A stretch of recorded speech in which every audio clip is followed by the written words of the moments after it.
Welcome to the Contractor Success Forum. Today we are talking about a common sore subject for many contractors, and that's cash flow. And we talk about that a lot on the show. We're going to kick around some case studies and see if there may be some lessons in those. Here in the Contractor Success Forum, our mission is to provide game-changing financial education for contractors to help you be more profitable, grow, and succeed in your business. And who's here to help us do that? As usual, my partner in crime, Stephen Brown with McDaniel Whitley Bonding and Insurance Company, and I'm Wade Carpenter with Carpenter Company CPAs. And Partner in crime.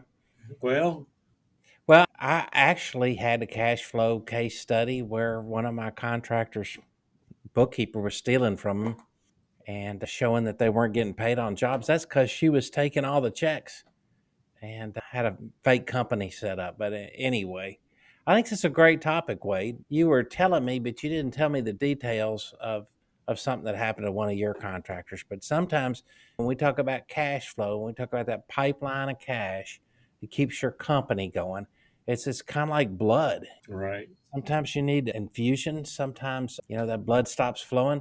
I don't know, this could be too gory because I think these case studies are more like cash flow horror stories. So what happened to your contractor? Okay. And maybe we can come back to some of yours because I know I've had plenty of issues where people were stealing over the years too. But I guess this one was kind of one of the ones that I was thinking about. It just happened in the last couple of weeks. An actual situation with a contractor. It's in a southeast state. General contractor does commercial stuff, about 25 to 30 million a year. And we just started working with them in the last 6 months. They had grown up from being a developer to spinning off this general contractor. And we started getting in there and working on their books. And we often talk about like retainage, build retainage, to your owner from the general contractor. But obviously, this general contractor was also holding retainage on his subcontractors, right? So before I get into that part, let me ask you a question. All right. So, Steven, you're a general contractor. You got to bill your customer, and you got a subcontractor on the job, and he's done $20,000 worth of work on the job. Okay. So you get a bill for $20,000. Are you able to bill your customer for that $20,000? Yes. Well, they've done the work. What does the contract say about payment? But Right. of course, your subcontractor's done that work it's as if you had done the work. Right. So, and you're obviously entitled to your overhead and profit on that part, Sure. right? Right. Okay. So you haven't paid that subcontractor yet. Do you have the right to bill it? Well, of course, the work's been done. Right. Does your Okay. contract say you're going to pay that subcontractor as you get paid? Yes. Okay. So let me change the situation a little bit. So say you're holding 10% retainage on that $20,000. Okay. What, in that case, do you have the right to bill? Everything including the retainage, that's between you and the subcontractor, not the owner.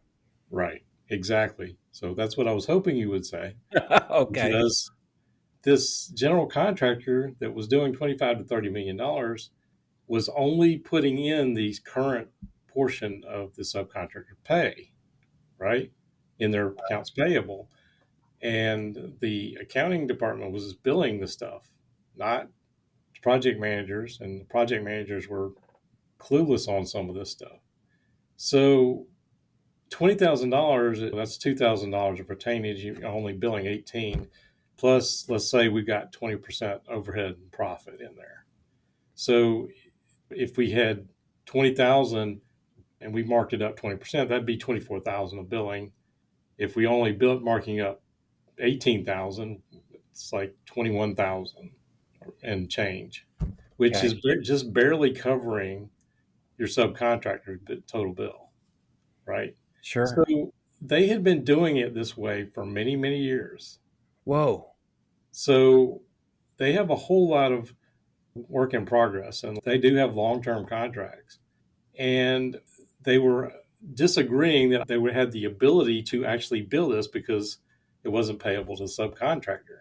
They were like, this is the way it's always done. we'll never get paid on this.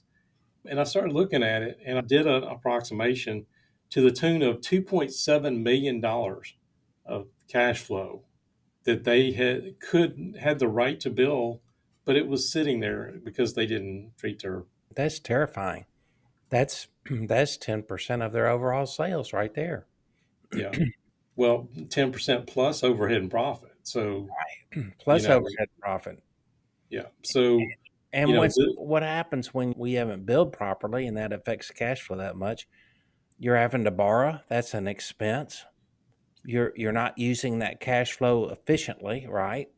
What else is happening? well, in that case, they were constantly having problems paying their subs on time. And they're a very profitable contractor, but they didn't collect all that retainage and all the extra until the end of the job. And so they Wow. were constantly cash flow poor. And this is an extreme example of that, but I see all the time where contractors are not booking retainage payable or retainage receivable. Hmm. But again, the contractor could not understand how they were able to bill it. And I'm like, the fact Well, that you haven't wh- billed it doesn't why matter. do you think they didn't understand that?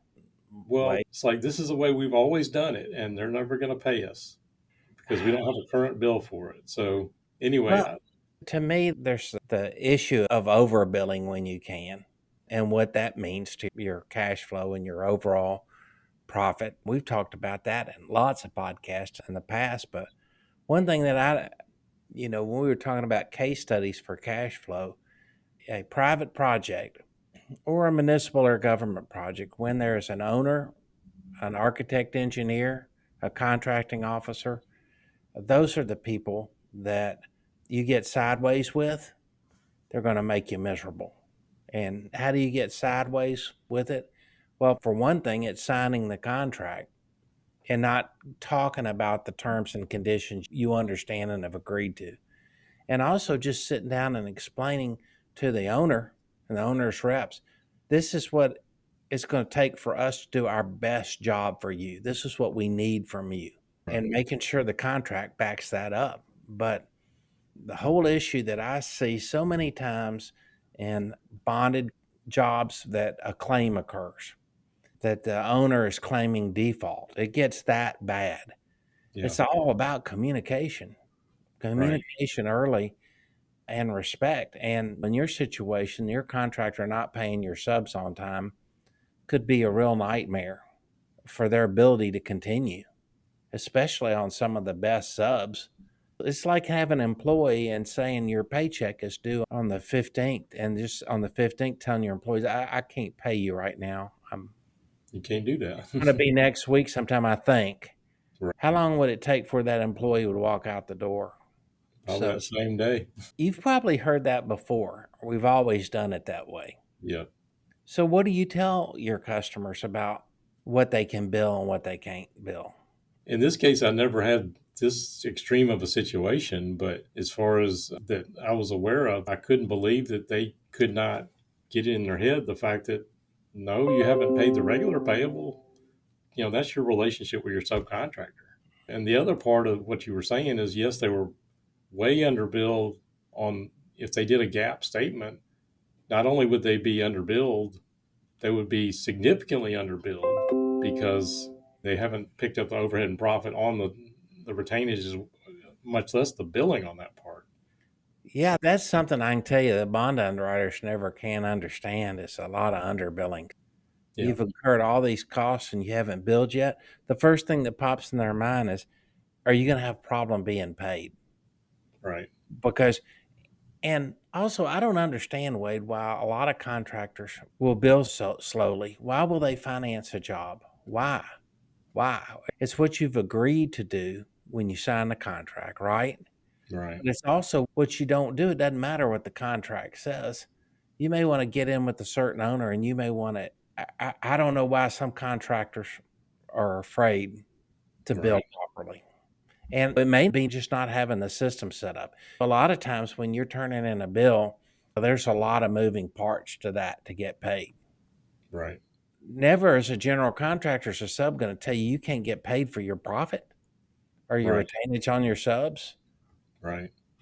I Also, agree, but I, And I tell contractors all the time, according to your contract document, none of them ever do it, but when you turn in your signed contract and your performance and payment bonds, then have an invoice for mobilization and utilization costs and your bond premium.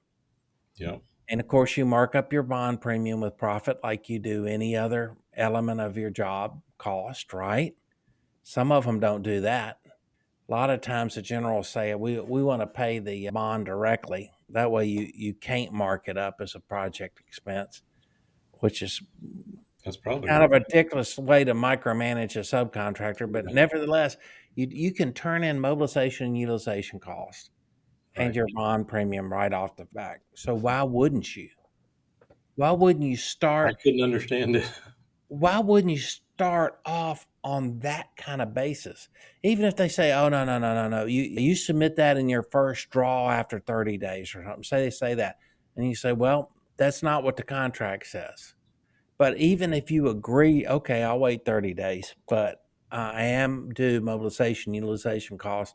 Here's the bond guaranteeing that the project's going to be done. I don't know why we have to wait 30 days for me to get my mobilization utilization costs and bond premium. I've got to pay that. I've Right. got to pay it now. Right. Well, anyway, what you're telling that owner or owner's rep is that I will be billing you promptly according to contract terms. So if you're going to get sideways over it, why not do it right there in the beginning while you're communicating? Right. I agree. I know you had some other stories you wanted to kick around too. Was there some that you wanted Yeah, that's what I was going to lead into. A private project where you, as the contractor, are dealing directly with the owner and the funding for that project has not been secured. So we're to? talking about different industries you do work for and bill them directly. We're talking about situations where you may or may not need an architect or engineer involved. You may be dealing with one, it doesn't matter, but it's privately funded and you don't know whether they have the money to pay you. Now, as a bonding agent, I always request a letter on those projects from the bank that the financing secured for the job. Right. That has saved us a couple of times. I've also had horror stories where all the work was done and the contractor was browbeat into not billing on time with all kind of excuses, and they had done 90 days worth of work and there was no money to pay them. So all they could do was file a lien on a project and Right. lost their shirt. What a nightmare. I know you want to get new customers and you want to impress these owners and you want to be their go-to person for any construction work. But at the same time, you do that with the quality work and the speed of your work and the professionalism. Right. You don't do it by getting beat up before the job starts. I just see it over and over again, Wade. Yeah. Well, another one I wanted to throw out there. Again, a lot of times these people are doing it to themselves. Exactly what you're saying, and sometimes, like you were mentioning before about not billing and billing on time or whatever. I had a case where this was not my client, but it was a good friend of mine that was a CFO of a fairly large. They did 90 to 100 million at that point. They're even larger now. But she hired a billing clerk, and she had been doing a lot of years in the business. But it was actually December, which probably was one of their lower points in their seasonality, but it was right around Christmas, and the billing clerk just conveniently forgot to bill. When you're talking about 90 to 100 million a year, that it was. She told me it was like $12 million.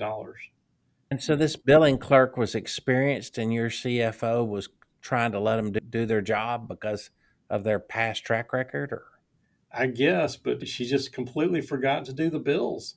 And they had to wait 60 days to get the 12 million plus another month. And on the wow. lowest part of, and it's a commonly known name here in, I mean, large general contractor, and it nearly took them down. They had to scramble because you're talking about a huge chunk of money to continue to fund that. So some of these extreme cases are kind of like, hopefully they're a wake up call that, you know, Sure. Especially if the job you're operating on a thin profit margin You know Yeah. that going into it. Why would you let any financing issue get in the way before you start the job? And Right. here was just a common mistake you were talking about. Huge mistake. But what can you do? You got a bag to breathe into. You're trying not to hyperventilate. You got to get a cash infusion into the company immediately. You got your 30, 60, 90 days payables.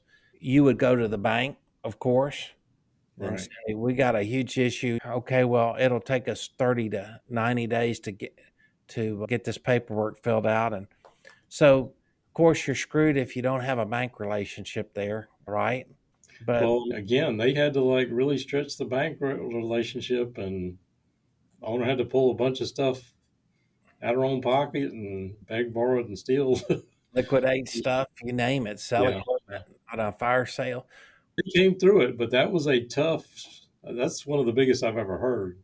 So, what could that CFO have done to make sure that was billed properly? What kind of indicator could be in place to help them make sure this stuff is being billed right? Well, I think probably just want to have a double check on some of that kind of stuff. But a lot of times it's not just that they forgot to bill, but sometimes it's the project managers don't turn in the subcontractors pay apps and stuff like that. So all the costs don't get in the system, or they're late billing them. And that general contractor has, you got to have it in by the 25th, or you got to wait a month. And a lot of times these project managers, it's not their problem that they got to make payroll and pay all their subs and suppliers. Right. So, And all the risk of running a construction company. right, They're taking all the risk of running that project. right. Well, that's So a you, great point. So, this billing clerk, back to this billing clerk, how could she forget such a large billing? I have no idea. It was right around Christmas, and apparently they let her keep her job, but I'm not sure I would have. Whoa. Wow. What a But nightmare. What a yeah, nightmare. We talked about cash flow horror stories as being a title of this podcast, and we try not to be negative on the Contractor Success Forum. We try to have positive titles and topics, but when it happens, it is a nightmare. And we've seen it over and over again. I'm glad these case studies might help our listeners have some idea of how they can manage things ahead of time by learning from the mistakes of others. That's the whole purpose of our podcast. I've yeah, had contractors get into huge liquidated damages due to situations beyond their control all the time. right, Some projects have huge liquidated damages. Some of them have $100 a day, and they bid an extra number of days into their bid to allow for liquidated damages. But then again, when you're not doing a project, when an owner wants you to do a project, you can't really play that liquidated damages game because you're not performing the way the owner wants you to perform. So you're losing face in the eye of a good potential future owner for a new business. I see that all the time, Wade. And then right in the beginning, unreasonable time to complete a job. You look at it and you say in the pre bid meeting, and you have to ask this question in front of all the other contractors. We think the amount of time is unreasonable. It can't be done in that time. So we're not bidding. Then others say, well, yeah, it can be done in that time, but we're going to be working 20-hour days. yeah, And we don't agree to these kind of liquidated damages. All these sort of things come up before the job starts. yeah. Well, I guess a lot of these case studies, I got a couple of other ones too, but some of these are extreme. But even if they're not as big, all these factors contribute to the poor cash flow that contractors face every day. And it may just be a few thousand here, a few thousand there, but that's what you're needing to run your company off of. And that's why a lot of contractors run themselves out of business, especially when they're in growth mode. Yeah, it's scary, but these are some great topics, Wade. So I had another one that sort of accounting issue as well, which we did an episode on joint checks, where again, that's not pot smoking people Yeah, writing a check. or That's joint. not two Yes, people signing on a check. That's where a general contractor is going to pay the sub and the sub supplier to make sure that they don't get a lien on the job. And again, this was a situation with a concrete contractor that did 15 million or so at the time. And it was just one project, but apparently it was a systemic thing that had been happening. It was a $90,000 bill for, I think it was rebar and or rebar sub or something like that. But the owner did a joint check. And as we talked about in that episode, the contractor recorded the receivable when they did the invoice, but they did not record the cost of this rebar company. And the owner didn't have his eye on it. He had a project manager that was inexperienced, and they did not pick up that $90,000 invoice until the very end. They didn't discover it. And I don't know why that particular one stuck in my mind, but we saw a pattern of this has been happening for years.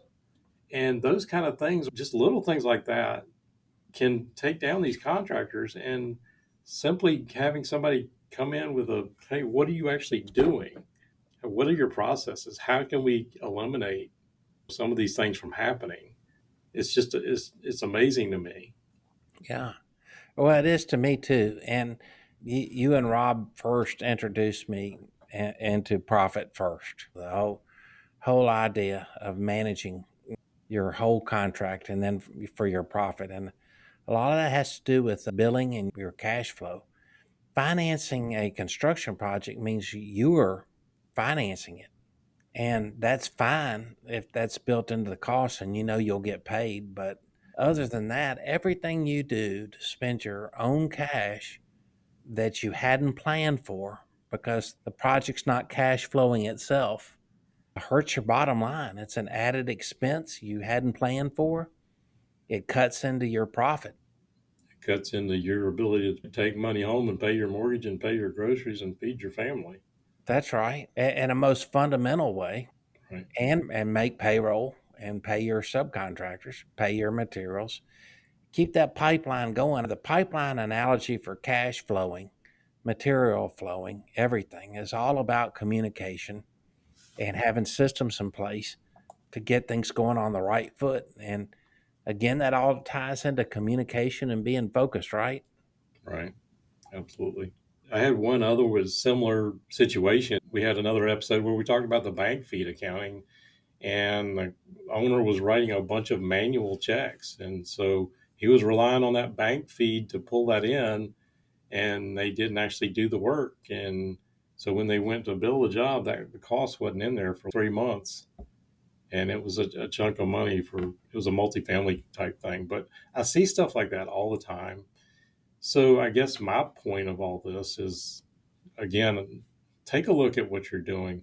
Take a look at make sure that your cost records are actually correct, what you're giving to your project managers to bill from. Take a look at the procedures to make sure that you are covering issues where things get billed on time. And I say it all the time, whether they should or should not be, project managers get blamed for these things because they're not turning the paperwork in or whatever. But these things can severely hurt a contractor. And so that was my only point for some of that. Well, that's a great point, Wade. And I've enjoyed this topic. I think it's, as always, you can't talk enough about it. And you're going through these problems, and when they hit you, then all of a sudden you've got a knee jerk reaction of what do I do now? And that's the time where it's vital to have your financial board of directors in place. Best construction oriented CPA you can find, like you, Wade, banker, lawyer, bonding agent. These are all your key people to go to tell them that this is what's going on and help get a solution to that. That's why we're here as professionals to help you get that done and then also to help you put systems in place where that doesn't happen again. Right. Okay. Okay. Well, I think we probably need to wrap up this point. We're getting a little long here, but thank you all for listening to the Contractor Success Forum, wherever you might be tuning in from. You can find us on all major podcast platforms on contractorsuccessforum.com or on the Carpenter CPA's YouTube channel for more information. And be sure to check our show notes for more free resources. And if you hadn't already, please consider subscribing to our channel and ring that notification bell to follow us each week as we post it. We sincerely appreciate your support and comments in this journey, and we will look forward to seeing you on our next show.